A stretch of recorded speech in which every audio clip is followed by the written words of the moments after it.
You pick it, I play it. Hi, it's McFluffy52 here, and for this week's Standard Event Saturday, we're going to be playing Mono Green Stompy. Now, each week I ask you all, what would you be interested in seeing me try out in a standard event? And this week, someone asked for Mono Green Stompy, so Mono Green Stompy is what we're going to be playing here today, and hopefully we'll have quite a bit of fun. Now, if you're unfamiliar with standard events, they are located under the Events tab in the client, and they're a way to earn gems in-game. You pay either 2,500 golds or 375 gems to enter, and you keep playing until you reach 3 losses. Usually, it's best to spend gold, so you can stockpile your gems to buy the set Mastery Pass. Now, you generally want to try and get to 3 wins, because that is when you get 200 gems and 1 pack. 1 pack is worth 200 gems in the store, so that's 400 gems of value, which is slightly more than you would pay to enter with gems. Now, your payouts get even better, though, if you can win more than 3 times, so hopefully we'll get to that fabled 7 wins. Let's talk about the deck though, and talk about Mono Green in Best of 1 Standard. I generally am a fan of Mono Green. I really like the color, so I like trying to play it in Standard. It's one of the reoccurring videos that I do on this channel. For almost every single set, one of the first videos I release is me trying out some of the new green cards in a kind of Mono Green Stompy list. Now, for Aether Drift, I didn't end up doing this because I was so excited building around Monument to Endurance, so I'm excited to do it here in this standard event. But I do want to preface this with, I don't really know how well this deck is going to perform. We might get lucky here, and just caution overall if you're really going to invest your wild cards in Mono Green. Mono Green, this is using Untapped GG stats. You can see Mono Green is kind of consistently one of the worst colors to play in Best of 1 Arena Magic here, so this is just a bit of a warning. But let's quickly look at also some of the other Mono Green decks though that are listed on Untapped. So recently I got Untapped Premium thanks to all of your support. I invested in an Untapped Premium account, and let's check out some of the Mono Green decks that are listed here, and this will give you a bit of a reference point for what I ended up putting together for a deck that we'll be playing in the event. So Mono Green, there's not many decks listed. We only have 5 different lists to go through, and there's not that many games played with these lists. So even this 60% win rate over 110 games, I generally wouldn't trust that this means this deck is going to be a very competitive deck to ladder with, though your results may vary. So Mono Green Forest, this one actually looks a lot more like a +1/+1 counter list, looking to double up the counters on Mossborn Hydrate with something like Ordeal of Nylea, so you get a bunch of land drops, and then you double it, and it gets to do this really big creature really fast that can swing through pretty much almost any board state and finish off your opponent. Really like Mossborn Hydra as a fun card to build around, but it does enter as a 1/1, so that is one of the reasons why I'm a little bit cautious about it. Mono Green Forest, now this list is pretty true to the name. I think one of the big build around cards in this deck is Awaken the Woods. That makes X 1/1 Forest Dryad Land creature tokens. That allows the deck list to go ahead and go wide and ramp a bunch so that you can ramp out Nissa, the Ascended Animist, and use that -7 ability to give all your creatures +1/+1 and trample for each number of forests you control. So this deck is playing some new cards though to try and power it up. March of the World Ooze gives you an alternative to Nissa for pumping up all of your tiny creatures. It basically is a 6-mana enchantment that turns all your creatures into base power 6/6s. That's hard to say, I don't know why. Anyways, Lumbering Worldwagon is another new card. I actually tried out this deck.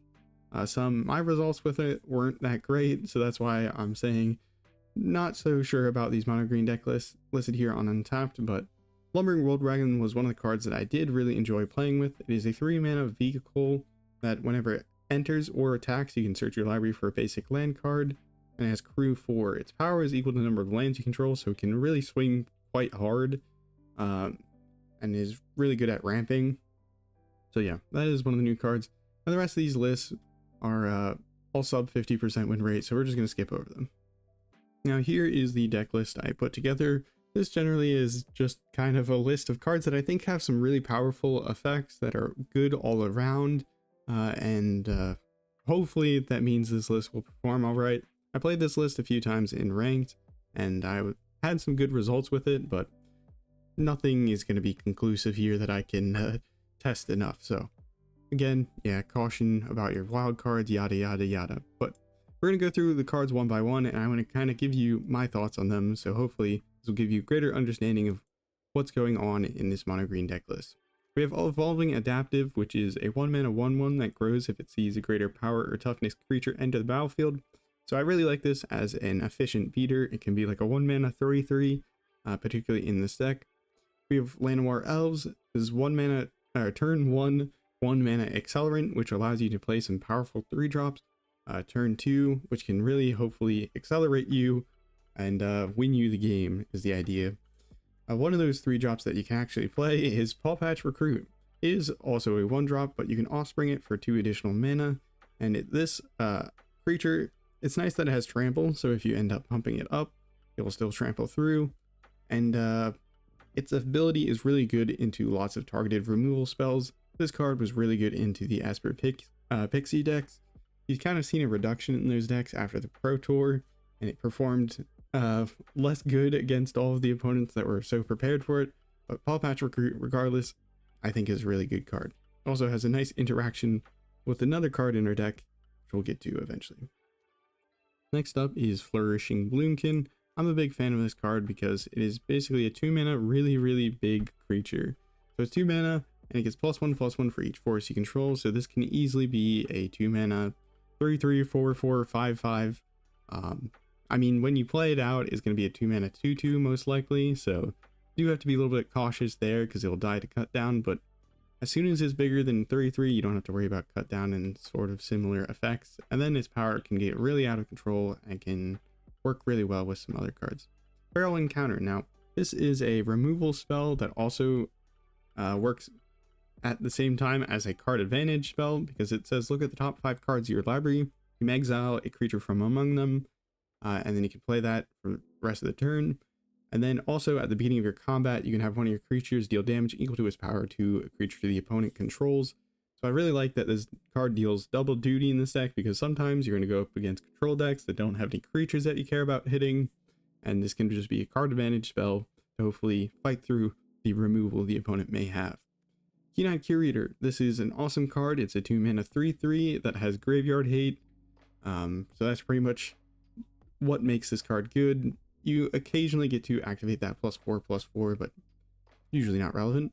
Webstrike Elite is a new Aether Drift rare here. It is a 2-mana 3/3 with Reach. Those are kind of the big things, but you can also cycle it for additional mana to try and destroy an artifact or enchantment. But I just like it here as an efficient statted beater in the deck. I said that I liked Lumbering Worldwagon, and I'm going to stand by that because we're playing one copy of it. I really like this card.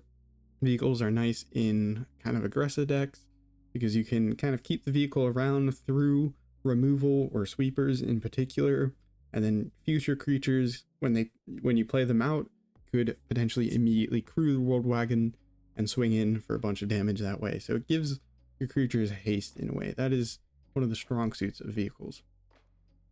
Tyvar the Pummeler is the next card. Now Tyvar is one of the cards that works well with Flourishing Bloom-Kin because of its last ability, but is a 3-mana 3/3 that says tap another untapped creature you control. It gains indestructible to end of turn. Tap it, and then its last ability is pay 5 creatures you control get +X until end of turn, where X is the greatest power among creatures you control.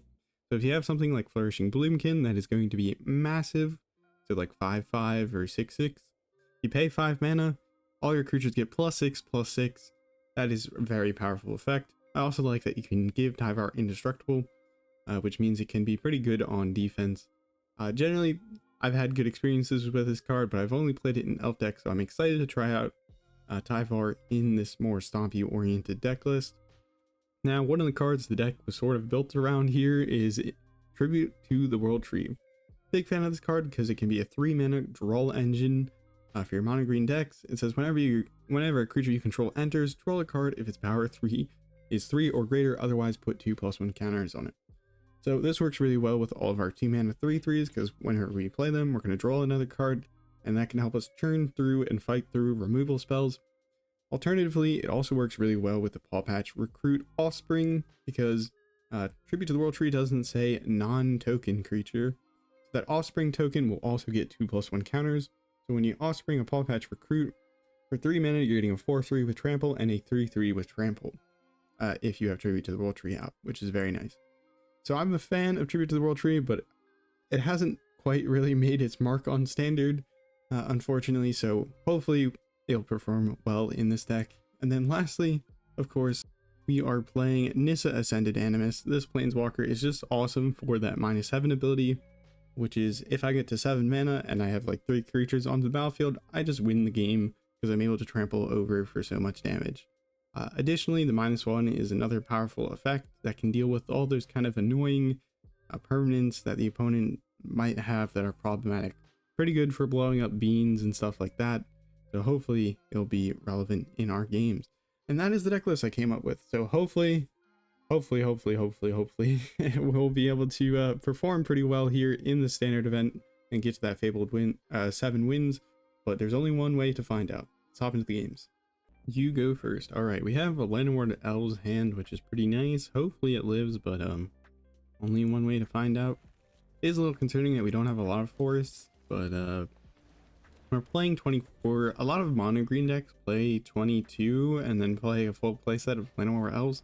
I'm generally not a fan of that idea because I really don't trust that I'm going to draw any of those remaining lands, so... Do we Offspring the Pawpatch Recruit? Maybe that's a mana efficient thing to do, but I kind of want to start swinging in with Flourishing Bloom-Kin as soon as possible. Nah, let's be mana efficient. I don't think the opponent is playing mono white life gain, so hopefully they'll just be swinging in with everything every turn to get their life link. That means we'll be able to swing through with our recruits here, but Angel is interesting. Wouldn't have expected the opponent to be playing Angels if they had a Rune Lurker bat here, but... And then we'll run out both our Bloomkins. That will hopefully grow and let us deal a bunch of damage here next few turns. I guess one thing we have to be concerned about is temporary lockdown, but... Opponent presumably is playing a creature deck if they're playing Rune Lurker bat, but... Okay, Angel Vitality... There you get to gain additional life, which is fun. We will play Feral Encounter so we can get rid of the... Okay, we whiffed on the top 5 cards for another creature, but that's fine because we have one in hand. It just would have been nice to get a card draw off of that. Pull up the Angel Vitality, so hopefully we can swing in with absolutely everything. And opponent's down to 11. Exemplar of Light, okay. Now it's making a little bit more sense why they're playing Rune Lurker bat. It works well with Exemplar of Light, because whenever you gain life, you get to put a counter on it. And that grows both of our Flourishing Bloom-Kins, and the opponent scoops it up. 1-0. Alright, well, this hand is definitely more jank than our last hand. We're only playing 2 Nissas, because it is a 7-drop, so need to be able to get to the mana to cast it. Well, I am not a fan of mulliganing, but also it's kind of hard to know what to mulligan if you haven't played like a rigorous amount of games with a particular deck. But I'm gonna go ahead and not mulligan that hand. Mono red, maybe? We see a mountain. They have mana open, but they haven't cast anything, so. 1 mana... Lightning Bolt? Lightning Bolt doesn't exist in Standard, but we do have Burst Lightning. And Shock. Do we have Shock? I think we have Shock. Okay, Boros. Boros Burn? What is our opponent up to? I'm very confused. Okay, we're just Boros Mice. Or Boros Aggro. Boros Auras. I don't know what you want to call it, but... Alright, we'll go ahead and play Feral Encounter. Hopefully find a 1-drop. We do actually find multiple 1-drops, which is very nice. We are playing 12 of them, so I really am a fan of Feral Encounter if your deck is pretty cheap, because then you get to do both the card advantage and the removal pretty consistently. And for 2 green, that's worth. I feel like a lot of the green cards they've designed recently have high green pips, but they try and reward you for being like mono green. So, you know, Nissa cares about you having forests. You can't play dual lands that don't have land types. You can't have multiple non-green sources if you're going to be trying to play like double pipped green spells. Well, you can play like Feral Encounter in a dual or a multicolor deck, but it just becomes slightly more difficult. Shard Mage's Rescue to go ahead and trigger the Ember Heart Challenger. I can't cast that Telltale by Ghost, which is awesome for us because it would have been a bit annoying. Alright, Feral Encounter. Tyvar we can't actually cast. I guess I'll take the Llanowar Elves. And we'll cast 2 Elves. That will hopefully ramp us into Nissa in the coming turns. We will fight the Ember Heart Challenger to get rid of it. Feral Encounter. I'm a fan of the card. Down to 12. The opponent would like a forest off the top. And I think then we would have lethal with the Nissa. Forest off the top. You know what they say sometimes, math is for blockers. I'm gonna follow that adage and +5/+5 and trample to all my creatures. That is 15 trample. They have 2 toughness. That brings them down to -1. Not bad, if my math is correct. Not bad. 2-0. Alright, you go first. Okay, this is getting a little bit ridiculous. We're getting a little bit lucky here with the you go first, you go first, you go first. But hey, maybe I shouldn't complain. It was interesting, I think, for the Pro Tour. Another interesting tidbit that I recall hearing is that I think for a lot of the top 8, whoever went first ended up winning. Or maybe it was whoever went first out of the Domain and Red matchups, but opponent might be on Azorius, so a temporary lockdown would be very brutal. We don't actually have that many ways to blow up enchantments. We do have our scrap shooters. Well, no, not scrap shooters. Whatever the new card is, I forget what it's called. I'll play a 3/3 and another 3/3, and hopefully this is okay. Knock on wood. Change the equation. Okay, counterspell. That tells me that they don't have a temporary lockdown, which is that 3 mana.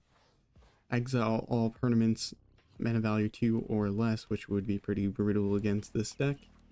Stock up, though, means that Sweeper is coming next turn. Azorius Control was one of the most impressive decks, apparently, from the Pro Tour, which is cool to hear, because Azorius was struggling there for a while. I mean, I hate playing into Control, but gotta respect the game. I'm playing nothing. I'm just gonna swing in. We know a Sweeper's coming. I feel like this has got to be the right thing to do, but maybe I should have played out 1 creature, but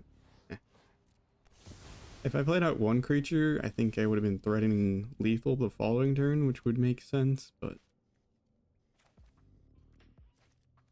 we have sorcery, instant, creature, but we don't have enough types to activate Keen-Eyed Curator, so it's probably just better to play out the Bloom-Kin and the Llanowar Elves. I think this is going to be a hard matchup, especially since we didn't draw into any of our tribute to the World Trees that would have drawn us quite a few cards. Double Day of Judgment is kind of gross, and the lack of land draws in our 24 land deck in the top 10 is proving to be quite brutal.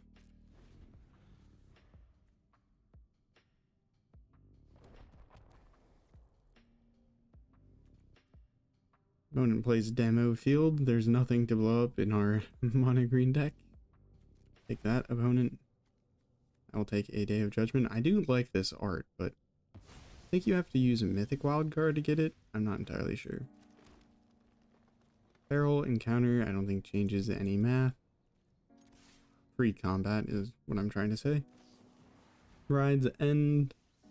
That exiles our buddy boy.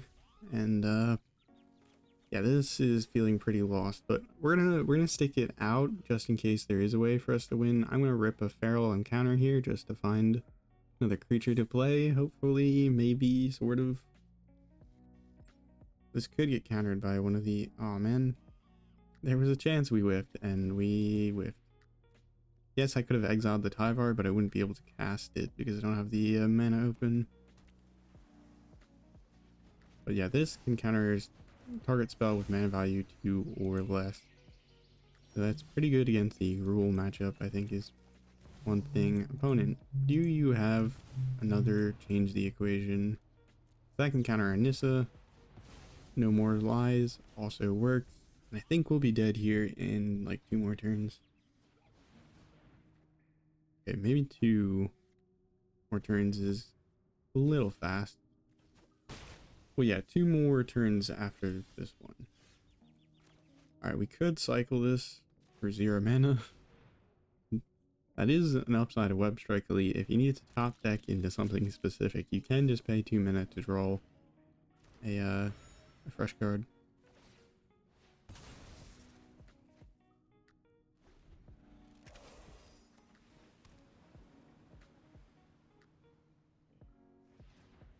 They're going to activate their Restless Anchorage, and we'll probably take a fair amount of damage here. I think I'm going to not block, just so that we can try and push some damage. Though we are pretty at risk of dying here soon. Here is a jump blocker. Probably should have played this post-combat, but I think we're cooked either way.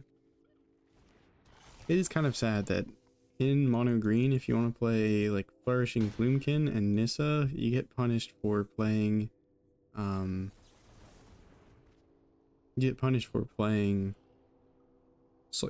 of Souls, which is a pretty good answer to counter spells, making your creatures of particular creature type uncounterable.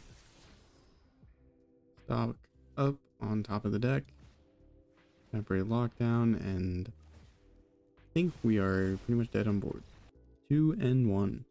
Okay, this game we do have Tribute to the World Tree. We're going second, and definitely could be a bit slower, or a bit too slow without, you know, Llanowar Elves potentially, but don't think we want a mulligan. We did draw into another land, which is what we really wanted to see. Our opponent seems to be maybe a Reanimator deck, but maybe not. I'll play a Bloom-Kin and grow our Evolving Adaptive. If you have Evolving Adaptive, there are a few green creatures that reward you for casting your creatures in your pre-combat main phase. And then the opponent ripped a Brotherhood's End. So we will cast a Tribute to the World Tree, which will hopefully draw us cards off of things like Webstrike Elite, because they are 3 power or greater. Opponent is playing white, so they could have enchantment removal, such as Get Lost, which would kind of stink. And my answer to that is, I guess I play another Tribute. We could be walking into a bit of a trap here, though, in the sense that we're playing too slowly into a control deck. And they are in the colors of like Reanimator. White is pretty good at reanimating enchantments, artifacts, planeswalkers, and creatures. Red's pretty good at reanimating artifacts. Here's an artifact known as Valor's Flagship. It even can cycle at instant speed. Okay, they're playing Jeskai. Massive creature. We can get rid of it with Nissa, thankfully, but it is going to hurt.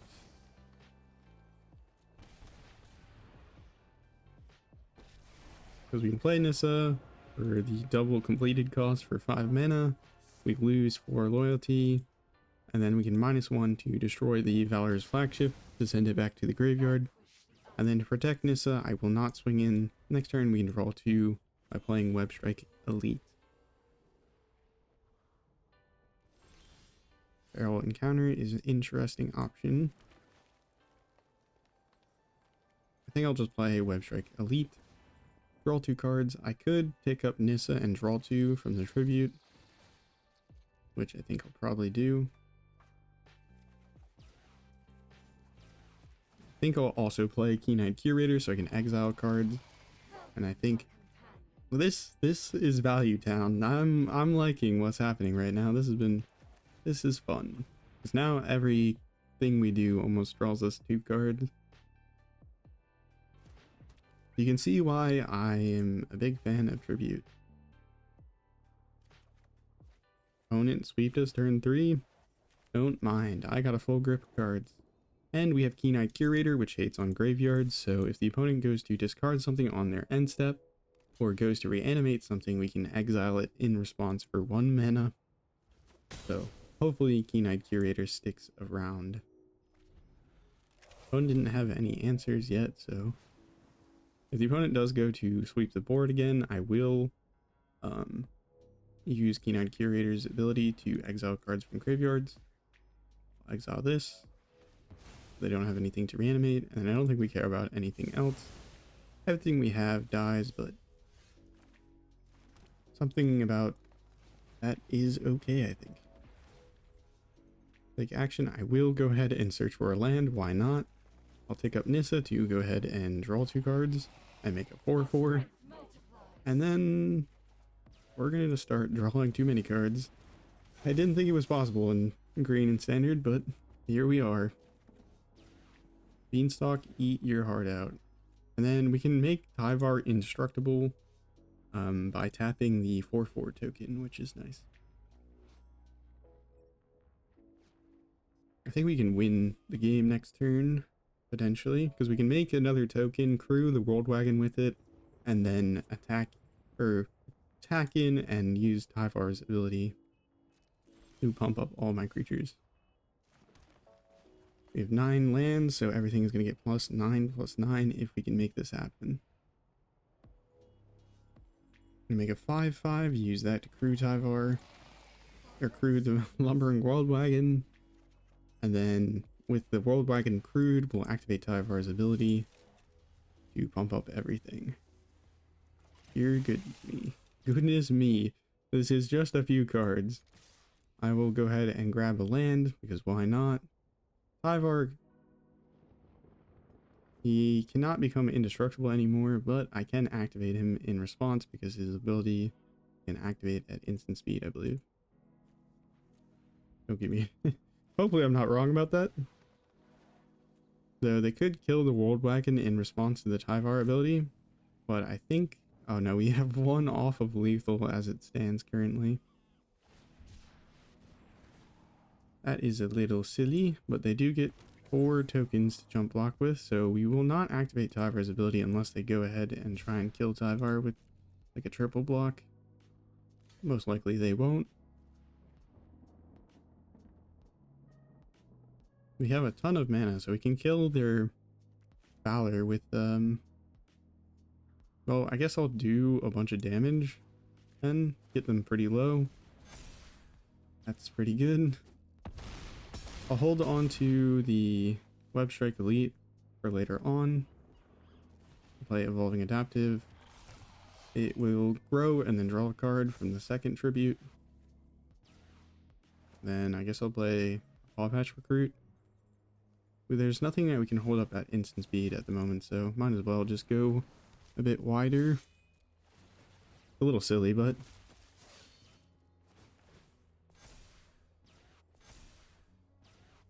And end turn. Discard 3 cards. I guess I will discard some lands.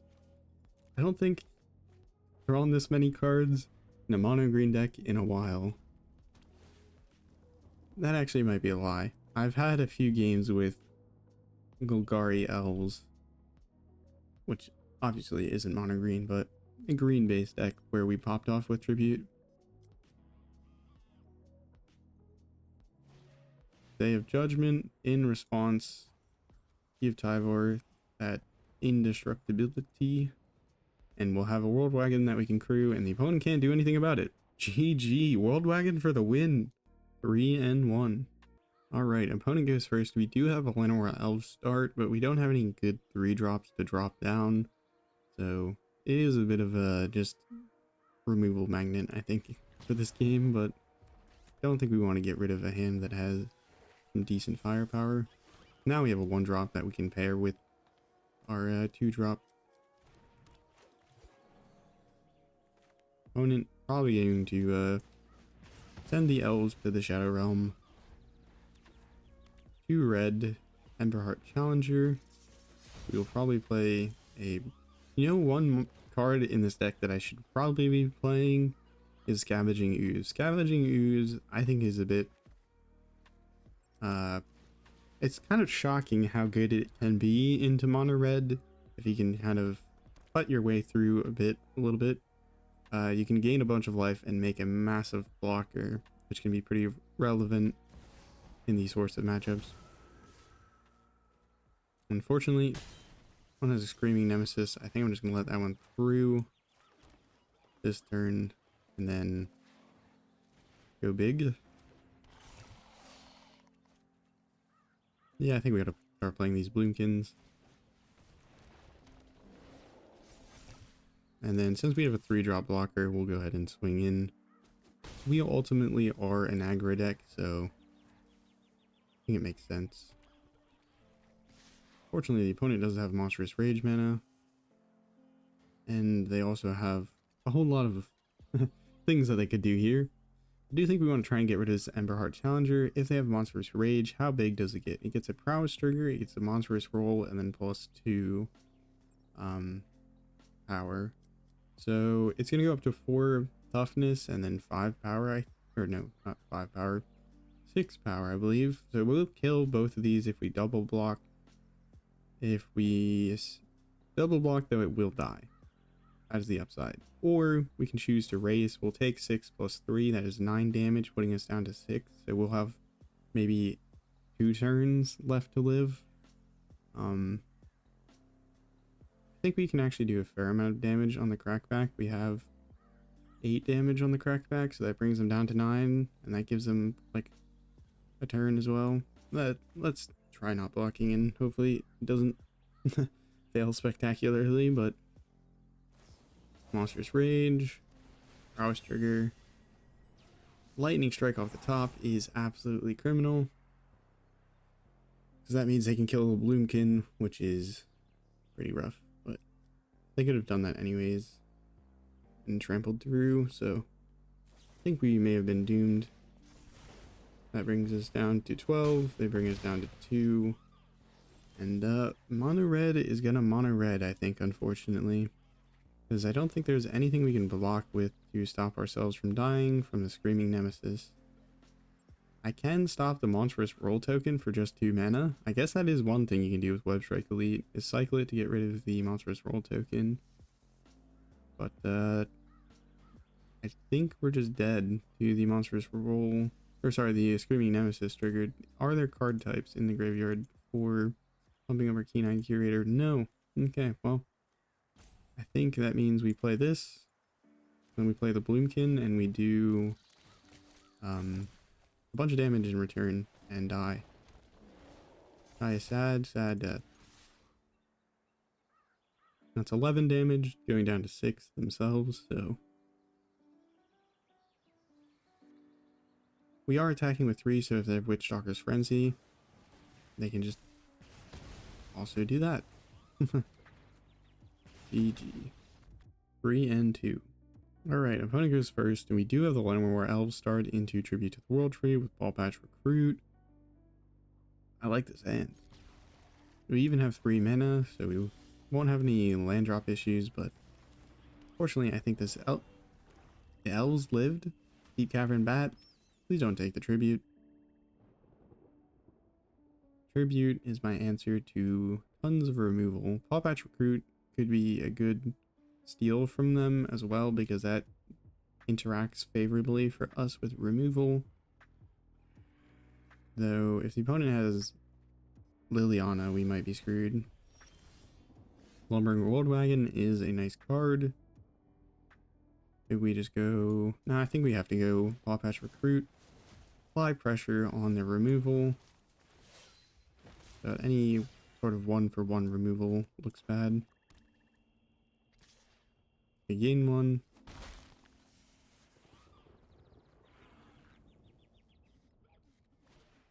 Unstoppable Slasher is pretty grody. pretty lame. I think we're gonna want to get Worldwagon down so that we can ramp and also set up quite a bit of damage, spontaneous damage. We could crew the Worldwagon, but there's pretty much no reason to do that. I think we're just gonna block with Evolving Adaptive. Sure, it could get bigger. We could try and double block the Slasher. That is annoying and will always be annoying.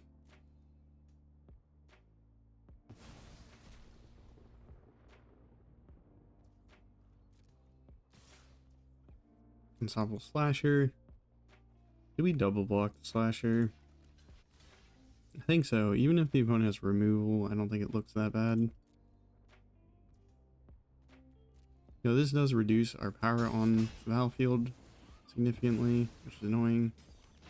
So crewing this Worldwagon might be a little difficult. Okay, we can play Nissa and then take up Nissa, but they'll start swinging at Nissa. We need removal. I think we still play Nissa and force them to swing at it. Gonna go down to 3 loyalty, but we'll take it up. It'll go up to 4. We just need it to make some stuff. Slow the game down. And the removal.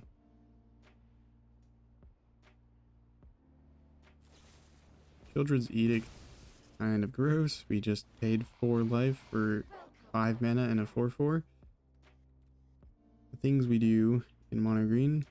Well, I'm glad they did it now, so that we know that we don't have anything to block or like protect. So we'll just swing in for damage and grab a land. It can be a 5/4. We also don't have to worry about them killing our Worldwagon.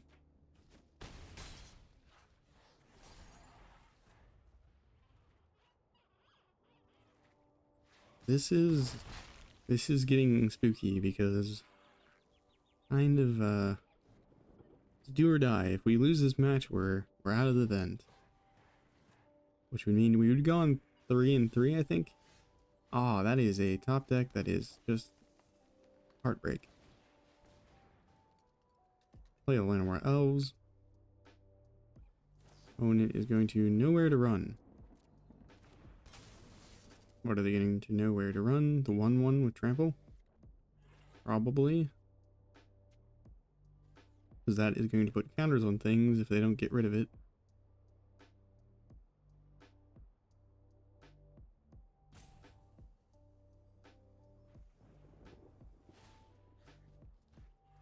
Put the counter on the elves.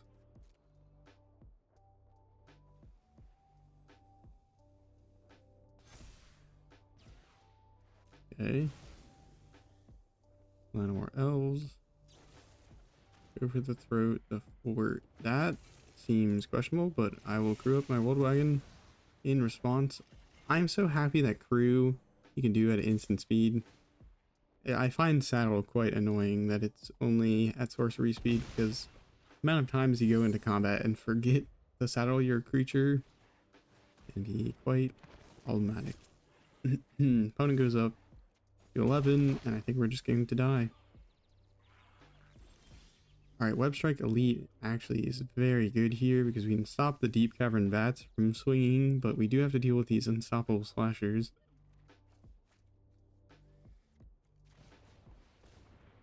If we can top deck another Nissa, we could just win as another option. Opponent has found every single removal spell. Childred's, go for the throat, nowhere to run, cut down. Still probably better that they found those instead of Liliana.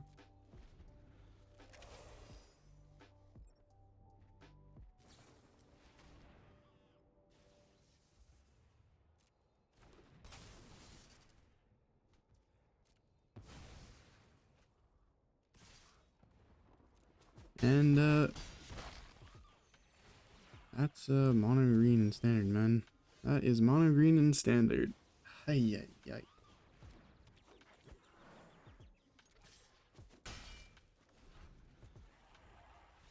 Alright, we went 3-3.